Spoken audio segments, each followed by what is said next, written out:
Mbahaye ikaze kandi nanone kuri Bigerezo TV, mbashimire uburyo kimubana natwe umunsi ku munsi, muri inshuti z'akadasohoka, muri abantu badasanzwe ku buzima bwanjye.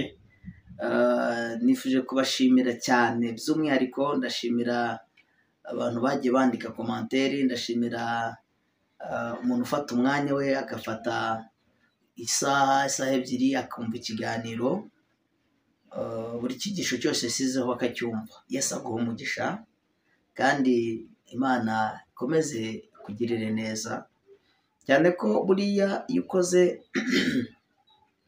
igikorwa nk'icyo cyo gufata umwanya ugaha Imana umwanya, uri gukora ibiri Imana mu buryo bumwe cyangwa ubundi, kandi ntiwabimenya kuko urunguka mu buryo bw'umwuka, yemwe n'ubw'umubiri biba bizagira feedback, kuko burya utindanye nawe usa nawe. Nutinda mu ijambo ry'Imana, wumva ijambo ry'Imana, uzasa n'Imana, kubera ko Imana ubwayo ni ijambo, niyo nyiri ijambo, kandi uwo jambo yahoranye n'Imana, ndetse yari we jambo. Imana iduhana umugisha. Utindanye nawe rero usa nawe. Nutindana n'umuvugabutumwa nawe uzaba umuvugabutumwa, nutindana n'umunyonzi uzaba umunyonzi, nutindana n'umusambanyi nawe uzaba umusambanyi, nutindana n'umujura azakwigisha imico y'ubujura. Muri make, nutindana n'umuntu uko ateye, characters we bizarangira nawe azikwanduje. Rero twebwe dutindane n'Imana, nkwifurije gutindana n'Imana. Amen. Utindane n'Imana, ufate umwanya umva ijambo ry'Imana, kandi ufate umwanya umva icyo Imana ivuganye nawe. Imana iguhe umugisha. Nyemerera dusenge kandi twumve icyo Umwuka Wera yaturarikiye kuri uyu munsi, kugira ngo turusheho kuryoherwa n'iby'Imana yateguye. Tugushimire Mwami, kuko uri Imana umva gusenga kwacu. Uri ikiranuka, uri Imana idakiranirwa ngo yibagirwe imirimo. Tugushimiye umwanya mwiza uduhaye, kandi ndasengera abantu bawe kugira ngo ikiganiro tugiye gutambutsa, inyigisho zikirimo, ndagusabye kugira ngo Mwuka Wera aziherekeze. Ijambo ryawe rifata umwanya wa mbere mu mitima y'abantu bawe. Ninginze imbaraga z'Imana, ninginze ubudahangarwa bw'ijuru, ninginze igitinyiro cy'iyampamagaye kugira ngo kingote, kandi ninginze marayika ashinzwe gusobanura ijambo ry'Imana asobanurira aba bantu bagiye kuryumva. Urakoze Mwami, ugiye kunshoboza. Byose mbisenze neza izina rya Kristo Yesu. Amen. Nguhaye ikaze mu ijambo ry'Imana, kandi ndanezerewe. Ndagira ngo tuganire amagambo y'Imana Imana yashyize ku mutima. Wowe uri muri Amerika nguhaye ikaze, uri muri Australia nguhaye ikaze, uri muri Afurika yose nguhaye ikaze, by'umwihariko Abanyarwanda tubana umunsi ku munsi, inshuti zanjye, abavandimwe, mwese mbahaye ikaze ijambo ry'Imana. Dusome ijambo ry'Imana dusanga mu gitabo cya Yesaya, igice cya 14,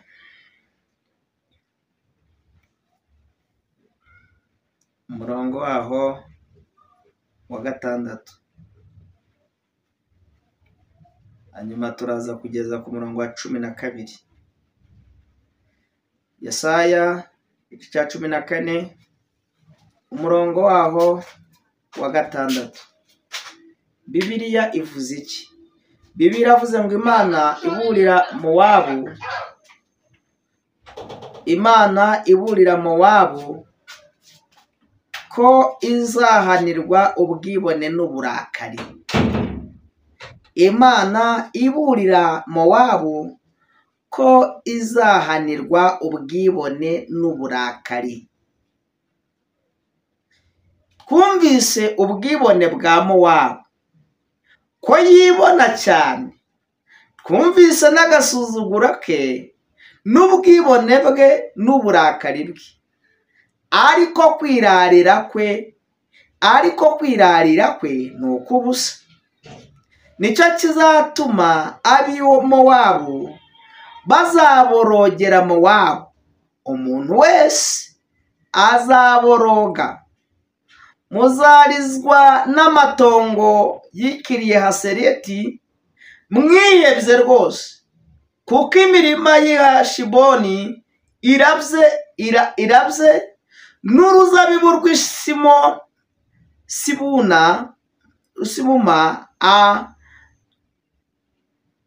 n'uruzabibu rw'Isibuma Shiboni rurabye. Abatware b'amahanga bavunaguye ibiti byarwo byiza byari bigeze i Yazeri, bikagera mu butayu rwagabye, amashami yarwo yambuka inyanja. Nicyo kizatuma ndirira uruzabibu rw'Isimuba nk'uko ab'i Yezereli baruririraga. Yewe Heshiboni nawe Eliyeli,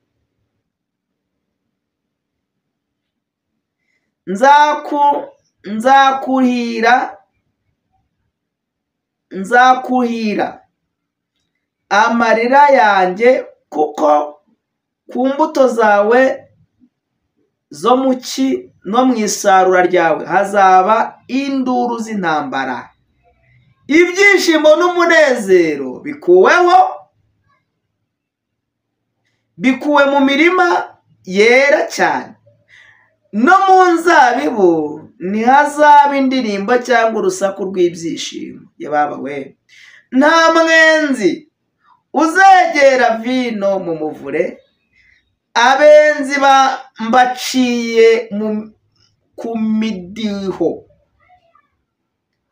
Amagara yanjye acurangira Mowabu n'inanga yo kumuhoza, no mu nda yanjye hacurangira ikiriheseresi. Kandi Mowabu najya gushengerera mu ngoro yo ku kanunga, yirushya akajya ahera he ngo asenge, ntazashobora kunesha. Mwami Yesu, Imana nidutabare, Imana nitugenderere. Twongereho n'aya magambo kugira ngo tuyahuze kumve icyo Imana idushakaho. Hoseya igice cya mbere, turaza kuvuga amagambo makeya. Bibiliya iravuze ngo Abisirayeli bagereranywa n'umugore wa maraya ucyuwe.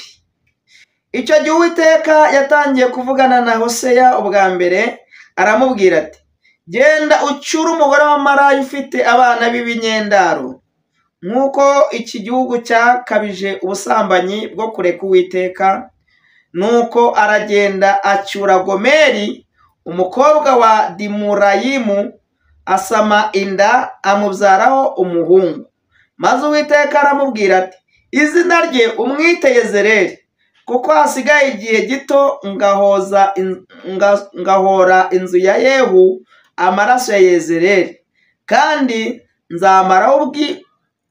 nzamaraho ubwami bw'inzu ya Isirayeli. Uwo munsi nzavunagura umuheto wa Isirayeli mu kibaya cy'i Yezereli. Nuko asubirayo yenda asubizamo inda, abyara umukobwa. Uwiteka aramubwira ati, izina rye umwite Roruhama, uko nazongera kugirira inzu ya Isirayeli imbabazi, ntabwo nzongera kubababarira ukundi. Ariko ya nzu ya Yuda nzayibabarira, mbakize ngiriye Uwiteka Imana yabo, kandi sinzabakirisha umuheto cyangwa inkota cyangwa intambara cyangwa amafarashi cyangwa bagendera ku mafarashi. Igice cya kabiri. Ariko iherezo umubare w'Abisirayeli uzangana n'umusenyi wo ku nyanja, utabasha kugerwa habe no kubarika, kandi aho bagwiraho ngo niho bagwiriye. Bazahabwiririrwa ngo abana b'Imana ihoraho. Amen. Ndagira ngo tuganire. Ndashaka ko tuganira ijambo rivuga ngo nubwo Uwiteka atazatubabarira, ariko biracyashoboka ko Imana yatubabarira. Nusoma amagambo ari muri Luka igice cyaho cya mbere umurongo waho wa 78, hari ijambo rivuze ngo kubw'umutima w'imbabazi w'Imana yacu igira. Imana ishimwe. Nicyo kizatuma umuseke udutambikira ukamurikira ahacuze umwijima. Hanyuma tusomye amagambo akomeye. Imana ireba igihugu cy'Imowabu. Mowabu rero mbibutse ko iki ni igihugu gikomoka ku bana ba Loti baryamanye n'abakobwa be. Murabizi amateka, ubwo Imana yari imaze kurimbura Isodomu n'i Gomora, harokotse umugabo bita Loti. Uyu Loti rero munkurikire mu nyumve, igihe kigeze urumva ko Imana yari yamaze kurimbura abantu bose, nta bagabo bakiriho uretse abo bakobwa ba Loti. Na Loti wari wamaze kurokoka. Mbibutse ko na nyina w'aba bakobwa shaka kuvugaho babiri ntabwo yigeze agera aho ku buhungiro Imana yari yaberetse, ahubwo ngo yakoze ikosa rikomeye ubwo Imana yari kurimbura Isodomu n'i Gomora, ngo arakebuka, ngo akebutse inyuma ngo ahita ahinduka inkingi y'umunyu. Ngo n'ubu iyo nkingi iracyariho na bugingo n'ubu. Abagiye ngo muri Isirayeli bajya babibona, ntabwo nyizi, sindigera ndenga umutaru, ariko ngo iyo nkingi iracyahari. Rero aba bakobwa ba Loti, kubera ko nta bantu bari bakiriho, bari barashize, bararimbutse, umunsi umwe bahengera se yashinze, bamutereka ngo vino. Bibiliya ivuga ngo bamutereka vino, ngo baramusindisha. Uri mukuru aravuga ati rero nta bagabo tuzabona bazigera baturongora kugira ngo tubyare, none reka tukwereke.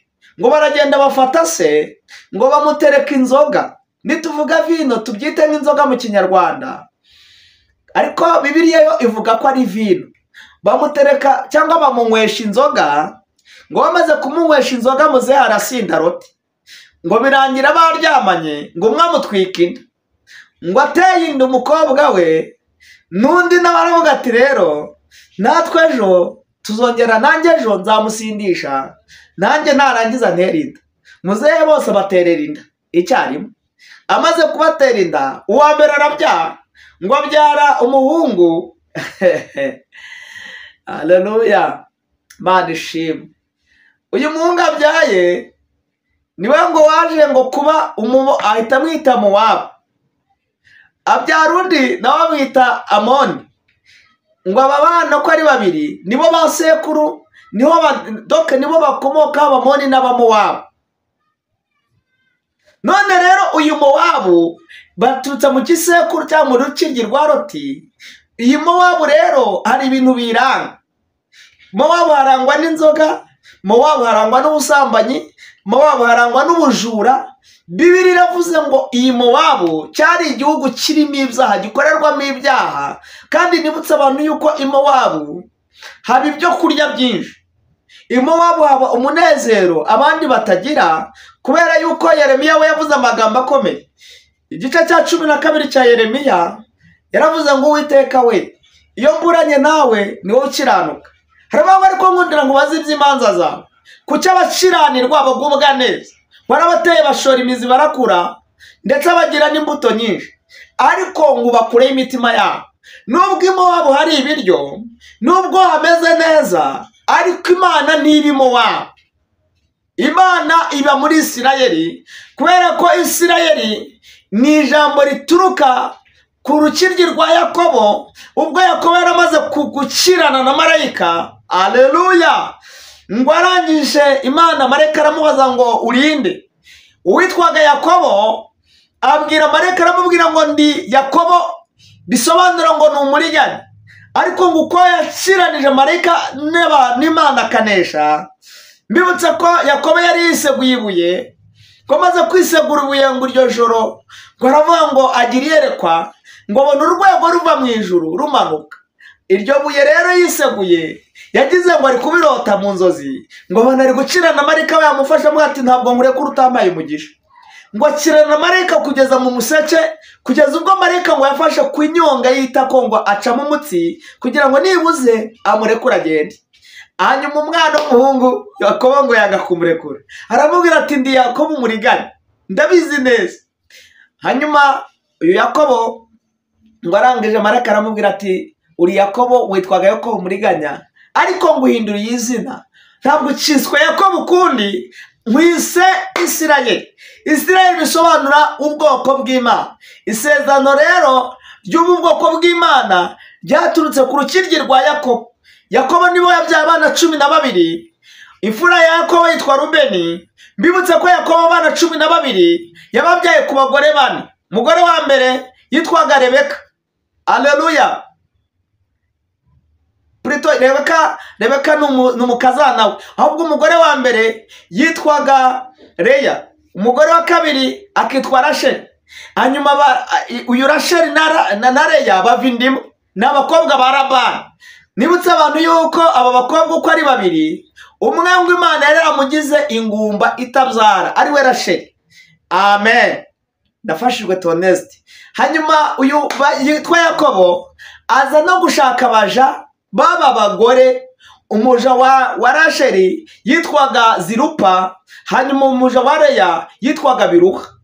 Uyu Miruha rero bose doke Yakobo bose abatera inda, bose ababaja bose abagira abagore. Aza kubyara rero abana 12. Nubwo Rasheli Imana yari yaramutindije, hari igihe Imana igucereza ariko ifite umugambi mwiza ku buzima bwawe. Amen. Ikemera kutabyara vuba kubw'impamvu zayo bwite, ariko ifite gahunda nziza. Aza rero gucererwa kubyara, abyaye rero abyara umuhungu wa mbere. Bibiliya ivuze iki? Itangiriro 10:30-22 haravuze ngo Imana yibuka Rasheli, iramwumvira ngo izibura inda ye, ngo asama inda, ngo abyara umuhungu. Aravuga ngo Uwiteka ankuyeho igitutsi. Imana nishimwe. Ngo ahita amwita Yosefu, bivuga ngo Imana inyongera undi muhungu. Yosefu murabizi amateka y'amazi imisi mbibabwira, aho yaje kujya kuba premier ministre muri Egiputa bitewe nuko bene wabo bari bamujugunye mu rwobo. Nabwiye abantu ndamubwira ngo abantu bakujugunye ntabwo ari Imana, dodoke bashobora kukujugunya, ariko Imana aho bakujugunye ni Imana igusanga. Nibutse abantu yuko urwobo bagucukuriye, abarucukuye nibo bagaruka kandi kurugukuramo. Ndafashijwe, Imana ishimwe. Aho bakujugunye Imana ibahase kugaruka kandi kubabwira ngo ni mumukuremo.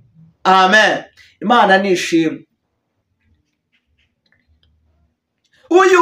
Uyu Yakobo tuvuzeho niwe waje guhindurirwa izina, yitwa Isirayeli. Isirayeli bisobanura ngo ni ubwoko bw'Imana. Abisirayeli rero higeze hatera inzara, Abisirayeli baramanuka. Hari umugabo witwa muri Isirayeli witwaga Elimeleki. Elimeleki yari afite umugore witwaga Nawomi. Bari bafite abana 2 wo bita Kiriyoni na Mahoroni. Aba bana 2 rero ngo bamanuka bava muri Isirayeli. Imana dutabane. Haleluya. Ngo Kiriyoni na Mahoroni bari abahungu ba Nawomi ndetse na Elimeleki. Rero kubera ko inzara itagira isoni, nibutse ko inzara ntayitinya. Inzara irakomanga n'ibwami igerayo. Imana niturinde inzara, Imana ifashe ejo nzabigisha icyigisho cy'inzara. Nzababwira amoko 17 y'inzara zibaho, kandi ndabizi neza ko muzankurikira mukumva ikibi cy'inzara. Imana iturinde inzara mu buryo bw'umwuka no bw'umubiri. Amen. Sico cyigisho nateruye, ariko ndashaka kubabwira ngo inzara nimbe. Inzara ituma umugabo afata icyemezo akata urugo rwe, agahunga agasuhuka. Ntabwo inzara ari nziza. Ubundi mu mateka nta muntu w'umugabo wifuza guta urugo rwe, ariko iyo bizakomeye umugabo araruta akajya kuruhahira. yego akajya kuruhahira. Hanyuma rero Elimeleki abwira sheri we cyangwa se Nawomi, haramubwira ati sheri, uri umugore mwiza w'igikundiro, wambabariye tukava hano ko nta cyiza gihari. Nabwiye abantu, nababwiye ko iyo muri Isirayeli ibiryo bidahari, i Mowabu ibiryo birahari. Mowabu nababwiye ko ituruka doke ni nk'abuzukuru Mowabu cyangwa se babaturuka kwa Loti, kuri abakobwa ba Loti. Iyi Mowabu ndi kuvuga ntabwo Imana yigeze yishimira, kuko ni igihugu kirimo ibyaha. Iyo muri Isirayeli ibiryo byabuze, i Mowabu haba hari ibiryo. Kubera iki? Ni ukugira ngo objective yuko i Mowabu hari ibiryo cyangwa se bakize, hari ibintu bitoke bibyiza, ni ukugira ngo Abisirayeli bave muri Isirayeli bamanuke bajya muri Mowabu. Nibagera i Mowabu biga imico y'Abamowabu, biga ubusambanyi, bahigira ubusambanyi, biga ubujura n'ubutinganyi, biga kunywa inzoga, higirwa imico mibi itari iy'Abisirayeli. Imana nidutabara. Hanyuma rero tuganire ku magambo akomeye. Haleluya. Ngo Imana irakarira i Mowabu. Kubera iki? Ngo i Mowabu ngo cyari igihugu cy'ubwibone, bari barishize hejuru, bumva Imana ntacyo yabakoraho. Uyu mugabo witwa Elimeleki ngo ageze muri iki gihugu, yagiye gucishura. Gucishura ni nko gushaka icyo urya cyangwa se gupagasa mu Kinyarwanda, muri Abanyarwanda murabyumva. Ngo agezeyo Imana irakara uburakari bukomeye, kubera ko nubwo ari Umwisirayeli ntiyari akwiye kwifatanya n'Abamowabu. Birashoboka ko wajya guhaha ariko ugataha, buriya bishoboraga hakitahira, ntaze kuhatinda ngo ahigire imico. Yageze abona igihugu kiraneka, aravuga ati nzatura ahangaha, ibyo muri Isirayeli bizaba aho ngaho, bizakomeza muri Isirayeli, n'ubundi hari inzara, nzibera Mowabu. Iyo umuntu yavuye muri Isirayeli akajya i Mowabu, ahabaho nabi, ahagira ubuzima bubi. Ngo aragenda rero, hagezeyo aba bahungu babiwe uko ari babiri, Kiriyoni na Mahoroni, ngo bahita bashaka n'abakobwa b'Abamowabukazi. Bashaka uwo bita Rusi, bashaka n'uwo bita Orupa. Hanyuma hashize iminsi Imana yabimye urubyaro aba bahungu. Hashize iminsi Mahoroni apfa rero atabyaye umwana. Hashize buke kabiri n'uwo bita habanje se Elimeleki yabanje gupfa, apfira i Mowabu. Yamanutse ari Umwisirayeli, afite indangagaciro za Isirayeli, afite indangagaciro z'Umwuka Wera, ngo agezeho ngo apfira i Mowabu. Dufite abakristo bamaze kugera Mowabu barapfuye. Nubona umuntu anywa inzoga yapfuye mu buryo bw'umwuka, yamaze kugera i Mowabu. Uriya yarapfuye, byararangiye. Nubwo tumubona agenda, ariko ashobora kuba yarapfuye mu buryo bw'umwuka. Ndetse hashize iminsi n'aba bahungu ba Elimeleki nabo ubwabo barapfa, Mahoroni na Kiriyoni, kandi bapfa basize abagore, ntibigeze babyara. Noneho aba bagore basigarana na nyirabukwe witwa Nawomi. Uwo bita Rupa aravuga ati rero bisi nabivamo rwose, njyewe ndashaka yuko twatandukana nkajya kwishakira. Bibiliya iravuze ngo uwo bita Orupa agendana na nyirabukwe aramusoma, mu gihe nyirabukwe cyangwa se Nawomi yamaze kumenya amakuru ko muri Isirayeli ibyo kurya byabonetse, Imana yabibutse, afata icyemezo cyo gusubira iwabo, atitaye ko yahavuye atihanganye. Asubiye iwabo rero uwo bita Orupa aramubwira ati okay mukecuru bayi, Uwiteka azabane nawe. Bibiliya iravuga ngo aramusoma, asubira iwabo i Mowabu. Kabishywa batajyanye, n'ubundi ntabwo Mowabu yakakwiye kujya muri Isirayeli, cyane ko amaraso adahura. Ntabwo Abamowabu twagakwiye kugendana nabo, cyane ko twebwe utindanye nawe usa nawe. Ntabwo njye nzatindana n'Umumowabu. Imana ikurinde gutindana n'Umumowabu, kuko Umumowabu yakwigisha imico y'Abamowabu. Abamowabu bagira ubusambanyi, Abamowabu ni abatinganyi, Abamowabu ni abasinzi, Abamowabu bakubita abagore babo, Abamowabu baca inyuma abagore babo n'abagabo babo. Ntabwo njye nzatindana n'Umumowabu atazanyigisha imico mibi. Nawe Imana ikurinde gutindana n'Umumowabu cyangwa Umumowabukazi, kuko bafite imico yabo ituruka iriya i Mowabu mu gisekuru cyo kwa Loti, kuri bari bakobwa. Imana idutabare. Nizere ko mu nyumva.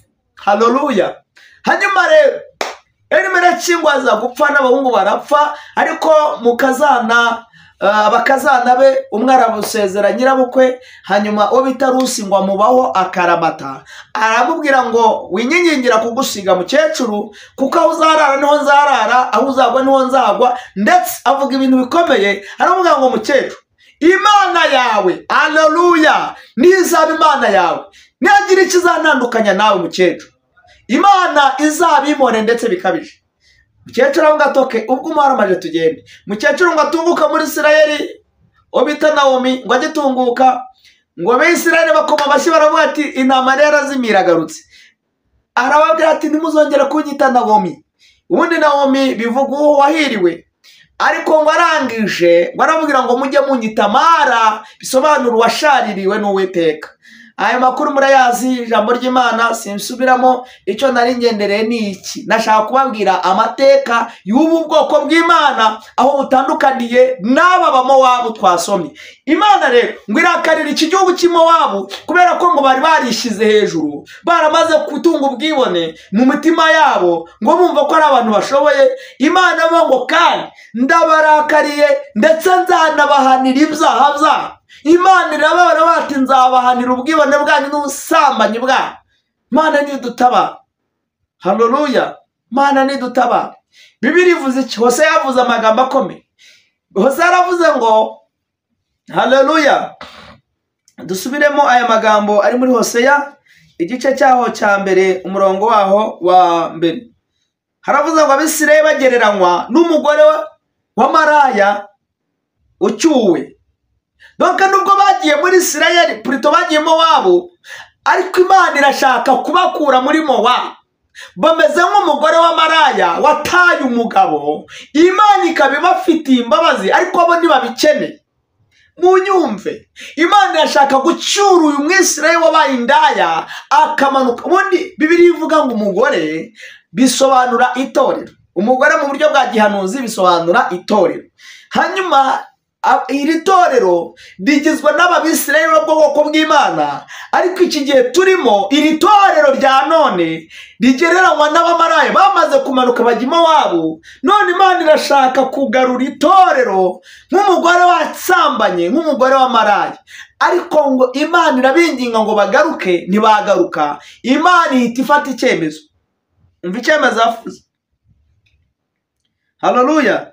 Ngo igihe Uwiteka yatangire kuvugana na Hoseya bwa mbere, aramubwira ati genda ucyure umugore wa maraya ufite abana b'ibinyendaro, kuko iki gihugu cyakabije ubusambanyi bwo kureka Uwiteka. Iki gihugu cyakabije ubusambanyi, baratinganaga, baricaga, barabandwaga, barabeshyaga, cyari igihugu kirimo ibyaha bikabije. Hanyuma Imana ibwira Hoseya aramubwira ngo bakabije ibyaha bikomeye. Ndashaka kubacyura, ariko ntibashaka kuva muri Mowabu. Va Mowabu nta kirari. Va muri Mowabu Imana iraharakariye. Imana iracyafite uburakari bw'Imowabu, kuko baribonye bishize hejuru bakunda icyubahiro. Abamowabu ntibashaka guca bugufi. Imana ikurinda imbaraga z'Imowabu, kuko Imana ihafite uburakari. Haleluya. Haleluya. Imana igukiza imbaraga z'Abamowabu. Mowabu bafite ibyaha. Mowabu banyereza umutungo w'abashebuja. Mowabu ntiwamusiga muri botike ngo akwihanganira ahita kwiba. Mowabu ntiwamubitsa ibanga. Mowabu ntiyatanga icya 10 n'amaturo atavuga ko ari abapasiteri bayirira. Insengero nyinshi bari kuvugura, bari mu nyubako, ariko Mowabu aravuga ati biriya ni by'abapasiteri nyine b'iki gihe. Mowabu ntiyashobora gutanga amafaranga yo kugira ngo twubake, kuko muri we yifitemo ikintu cyitwa ko ibyo bari gukora atari iby'Imana, ahubwo ngo ari inyungu zabo bwite. Mowabu akwigisha inyigisho z'ubuntu, akakubwira ko ibintu byose Yesu yabirangirije ku musaraba, ngo nta kindi gitambo kizabaho, ngo umuntu wari muri Kristo Yesu ngo babaye cyaremwe gishya. Nibyo, ariko Paul yavuze ngo ndarasana, ndarwana, ndakubitana ibipfusi, turacyari mu rugamba. Ariko Abamowabu bazi kwigisha inyigisho ngo zitwa ubuntu, ngo Yesu yamennye amaraso ku rusaraba, ngo yamennye rimwe ngo ntazongera. Abamowabu bafite inyigisho ziyobya abakirisitu. Imana ikurinde umumowabu mu izina rya Yesu. Ndumva afashijwe Theoneste. Imana ikurinde imbaraga z'umumowabu. Amen. Ndashaka ko dusoza.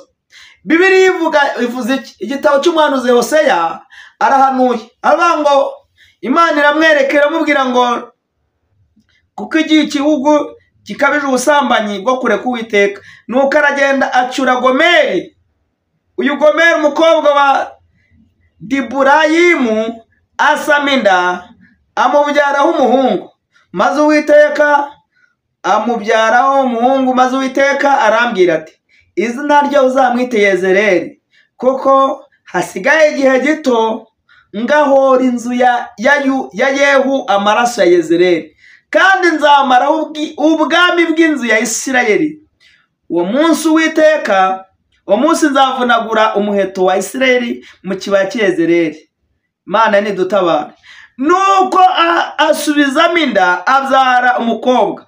Uwiteka aramubwira ati izina rye uzamwite Roruhama, kuko ntazongera kugirira inzu ya Isirayeli imbabazi. Imana nidutabara. Roruhama bivuga ko Uwiteka atazongera kubabarira Abisirayeli. Kubera iki? Kubera iki? Narindi kubagana ijambo rivuga ngo va mu wabo biracyashoboka. Birashoboka ko Imana yatubabarira. Ndababwira impamvu Imana yatubabarira.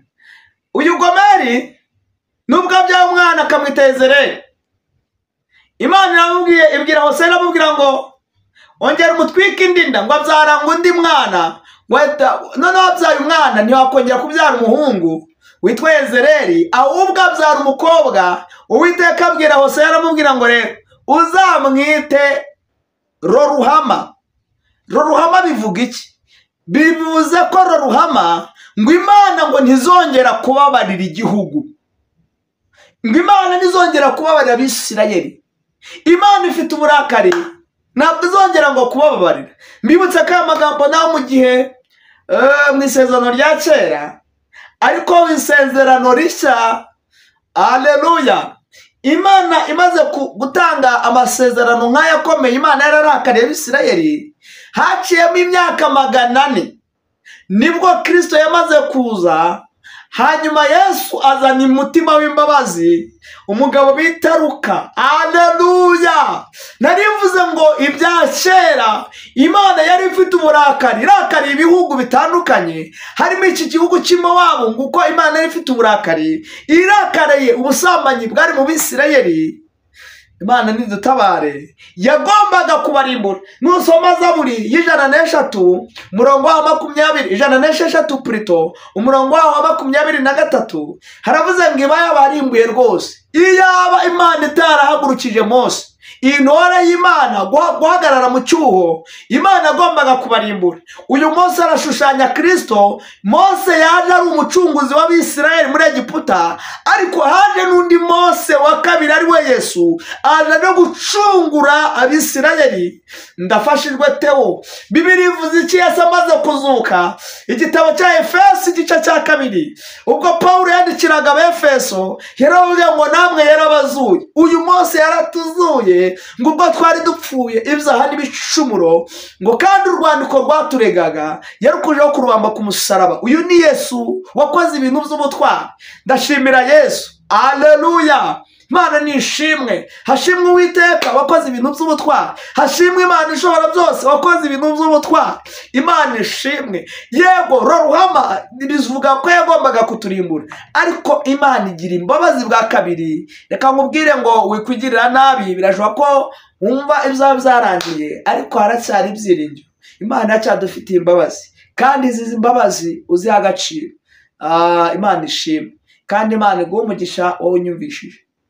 Roruhama biravuze ngo ntabwo Imana izongera kubabarira abantu. Ariko mu isezerano, ibi byari byo mu isezerano rya kera, kandi isezerano rya kera rikomatanije neza. Ubona ko ubundi udafite icyo bita komansoma cyangwa intangiriro, ntugira na determine, ntugira n'iherezo cyangwa se icyo usorezaho. Amen. ubundi bavuga ko ubundi umwandiko ugizwe n'ibice bitatu, hari titre, hakaba body cyangwa se igihimba, hakaza n'umwanzuro conclusion hasi. Noneho rero twebwe ubu turi ahantu hakomeye. Yesu ashimwe. Turi mu kintu cyitwa body, mu bice bita igihimba. Intangiriro turi mu gihimba, ariko hazaza n'umwanzuro. Umwanzuro uzaba ubwo Yesu Kristo azaba agarutse. Rero ndashaka kubwira iki muri body cyangwa se ahangaha mu cyo bita igihimba, mu bice bitatu numva bigize wenda interuro. Ndashaka kubwira ko muri bice bitatu ndashaka kuvuga akantu gatoya kavuze ngo biracyashoboka wikwigirira nabi. Haracyari amahirwe. Tugeze ku nusoma Daniel, numva ari igice cya 9:24, aho Daniel yeretswe ibyumweru 62 bitegekewe ubwoko bwa Isirayeli. Ngo hari icyumweru cya nyuma yabonye muri ibyo byumweru 62 bigiye begeranye bigabanijemo iminsi. Hari icyumweru cya nyuma Daniel yeretswe, aricyo cyumweru turimo muri body. Ariko iki cyumweru nikirangira hazaza conclusion, ariwo kugaruka kwa Kristo. Ubwo abantu bazaba baramaze kwirara nibwo Kristo azahera kwazi. Imana nidutabare. Iki cyumweru rero nicyo turi mu cyumweru cya nyuma cyo kugaruka k'umwami wacu Yesu. Amen. Rero soze mbabwira ngo mwikwigirira nabi, biracyashoboka. Muri iki cyumweru cya nyuma rero niho Dr. Luka yanditse igice cya mbere umurongo wa 78. Yaravuze ngo kubw'umutima, nibyo ruhama bisobanura ko itazatubabarira, ariko kubw'umutima w'imbabazi w'Imana yacu igira. Mu mateka y'iyi Imana igira imbabazi nyinshi. Dushimire Imana igira imbabazi. Haleluya. Imana rukaravuze ngo kubw'umutima w'imbabazi Imana yacu igira.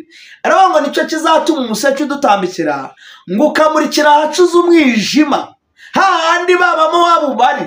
Uyu mucyo w'Imana numurikira abamo wabo bakizwe. Uyu mucyo w'Imana mu isezerano rishya numurikira abasambanyi, umurikira abatinganyi. Uyu mucyo w'Imana numurikira abajura, numurikira indyarya. Uyu mucyo w'Imana nifuje ko wamurika ukamurikira mu mitima y'abanyabyaha bagahinduka. Nicyo nkwifurije. Biracyashoboka rero wikwigirira nabi. Imana ifite izindi mbabazi ubwo yatanze umwana wayo. Haleluya. Ubwo lestifo edrala kodresha topefo, ubwo yatanze umwana wayo kubw'imbabazi z'Imana igira, izaburite kunduhana n'ibindi byose. Imbabazi z'Imana, ndashaka kubwira ngo akira imbabazi nubwo yari yarakaye Imana, ariko kandi iyo tuyihendahenze hendaherwa ukabyara. Yigeze ivuga amagambo akomeye, ibwira Abisirayeli. Nusoma Ingoma za kabiri igice cya 7 umurongo wa 13, haravuze ngo nindamuka nkinze imvura ntigwa, cyangwa se ninteza mugiga mu gihugu, cyangwa se ninteza inzige ngo zone igihugu, ngo hanyuma abantu bitirirwa izina ryanjye, ngo nibaca bugufi bagashaka mu maso hanjye, bakansenga bakomeje. Imana ubwayo yarivuze iravuga ngo nanjye Uwiteka jyewe icyambere nzumva ndi mu ijuru, icya kabiri nimara kumva nzabababarira igicumuro cyabo, gatatu ngo nindangiza mbakirize igihugu. Haleluya. Nituramuka tugize umuco wo kumva icyo Imana ivuze, izatugirira ibambe n'imbabazi. Niko Yona yabivuze igice cya 3 umurongo waho wa 9, ku murongo wa 9 kugera ku 10. Amen.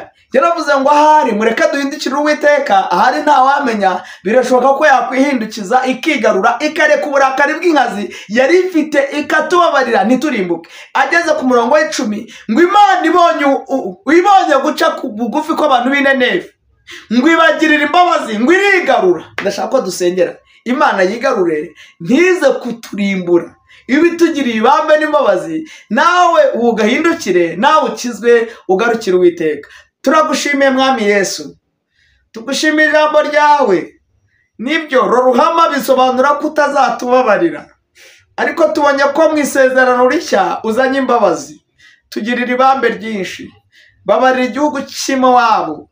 Mowabu ni igihugu kirimo ubwibone, ndetse n'ubwami bwaho bwishyira hejuru baranyaga, ndetse ubwami bwaho n'abicanyi n'abajura n'abatinganyi. ariko uravuze ngo Mowabu wabagirira imbabazi baramutse bahindukiye. Aya ni amagambo y'ubuhanuzi, ni ubwiru bw'abantu benshi ntibabyumvishije, ariko icyama bakamenya Mowabu icyo ari cyo, cyama bakahindukira rwose. Dore ibyaha ni byinshi mu gihugu cy'i Mowabu. Baba mutagatifu, ndagusenze ndetse ndakwinginze kugira ngo ugire ibyo uhindura. Urakoze kunyumvishije.